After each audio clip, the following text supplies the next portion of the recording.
Hello guys, how are you.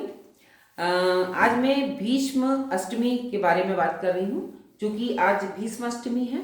और भीष्म पितामह जो थे उनके बारे में आप सब कोई जानते होंगे कि महाभारत में जो भीष्म पितामह थे, 18 दिन तक जो महाभारत युद्ध हुआ और उसमें भीष्म पितामह ने जो अपनी उनसे सीखने वाली जो बातें थी उनके बारे में मैं आज बताऊंगी कि हम भीष्म पितामह से कौन सी ऐसी कुछ बातें हैं जो हम सीखें। तो पहला भीष्म पितामह ने ये कहा था कि हम वचन जो है हमारे वचन ऐसे वचन कहें जो सबको प्यारे लगे, तो अच्छे वचन बोलने चाहिए। नेक्स्ट उन्होंने कहा था कि दूसरों की निंदा नहीं करना चाहिए, दूसरों की निंदा करना छोड़ दे।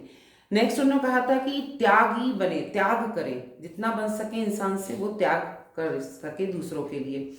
फिर नेक्स्ट था कि सुख सुख की हम आकांक्षा करते हैं, तो सुख कितने प्रकार का होता है। तो सुख जो व्यर्थ की चिंता नहीं होती वह सुख होता है, और जो दूसरों के सहारे ना जिए वो भी एक सुख होता है। नेक्स्ट उन्होंने कहा था कि आलस्य त्यागे, जो व्यक्ति आलस्य करता है वो कभी जीवन में आगे नहीं बढ़ता। फिर उन्होंने आगे कहा था कि जैसे आलस के बारे में कहा था कि हर व्यक्ति जो आलस करता है वो सम्मान भी नहीं पाता और आगे भी नहीं बढ़ पाता।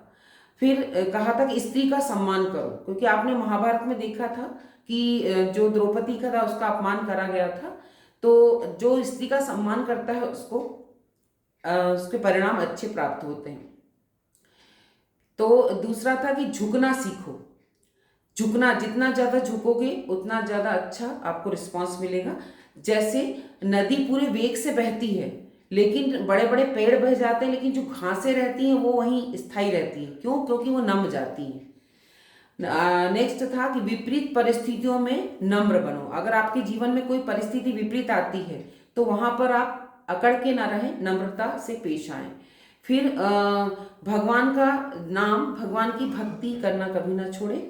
भोजन अकेले में ना करें, यात्रा अकेले ना करें, और धर्म का पालन हमेशा करें, क्योंकि धर्म की बात उन्होंने भीष्म पितामह ने कही थी। और लास्ट में मैं बताऊंगी कि सत्य बोलें।